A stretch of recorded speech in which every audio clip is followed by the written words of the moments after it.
It.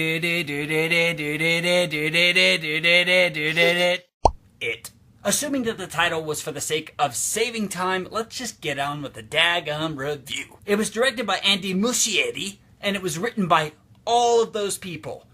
At first glance, that just looks problematic. It also stars all those people, and I'm not going to Goonies it up. Not this time. I refuse! Let's just get started with the characters. We are following a bunch of kids that are plagued by their own fears, and their fears and physical manifestation is it. Now, in the book, apparently it is more broad, but in the movie, and for the sake of staying focused, it is Pennywise the Clown, played by Bill Skarsgård. As far as the kids go, I loved the setup of these characters. This is some of the best setup that I've seen in a movie in recent years. They were incredibly funny, they were engaging, I cared about each of them, and Pennywise the Clown was done so freaking well, and he was so freaking creepy, that having characters that I cared about so much, such as these kids, it made it that much scarier. The characters in these movies, I mean, it's really the highlight, I feel like, is that the characters in this movie were done excellently. The acting. What's happening? The kid actors are just...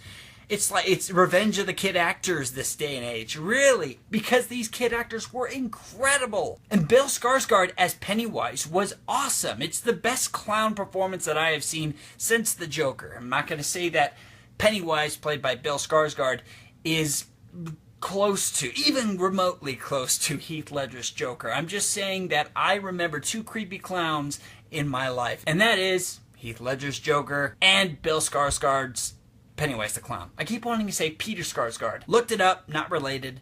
Weird. The dialogue. The dialogue in the movie is written really, really well. And it is spoken really, really well. In fact, it's spoken really, really fast.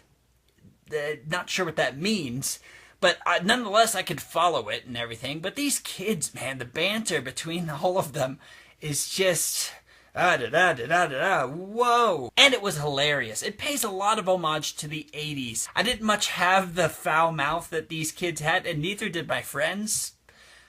But I've seen a lot of 80s movies, and it did fit the tone of the film. I mean, like, wow, like every 5 minutes I was like, you kiss your mother with that mouth? The story. People have been complaining, and by people I mean mostly critics, have been complaining that this movie doesn't know what it wants to be. Does it want to be a comedy, or does it want to be scary? Well, if you've ever seen an 80s film that was made by Steven Spielberg, or that involved a bunch of kids experiencing some really creepy crap, you know that they did a great job at mixing light and dark. They collided in such a way that was just beautiful and harmonious. This movie did that. It was competent and it was self-aware. And it was hilarious, but also really creepy. I didn't much get scared in this movie. That doesn't really say much because I don't really get scared during horror movies, but it had a very Stephen King vibe, but at the same time was scary. You know what I'm talking about? If you've seen Stephen King movies, at least in my opinion, they're not really that scary. It's more just creepy imagery that unsettles you. But of all the Stephen King movies that I've seen, including the original miniseries, It, in 1990, this one did give me the creeps. It's scary, guys. It's freaking messed up. Which brings me into the predictability of the movie. If you've seen any of the trailers for this movie, you are going to be surprised. I mean, the trailers do set it up really, really well. But within the first 10 minutes, you're going to be like, oh my gosh! The morale of the movie. Like I said before, 80s movies had a good way of colliding both the light and the dark and having some heart, even though there's a lot of creepy, dark crap that's happening. And that's really what it should do.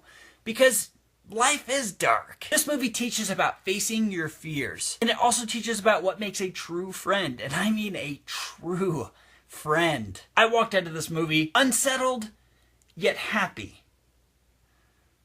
Guys, I loved this movie. I loved it. It is one of the best horror films I have ever seen, and I'm not saying that lightly. You're probably wondering where this falls on the list, so let's get on with that.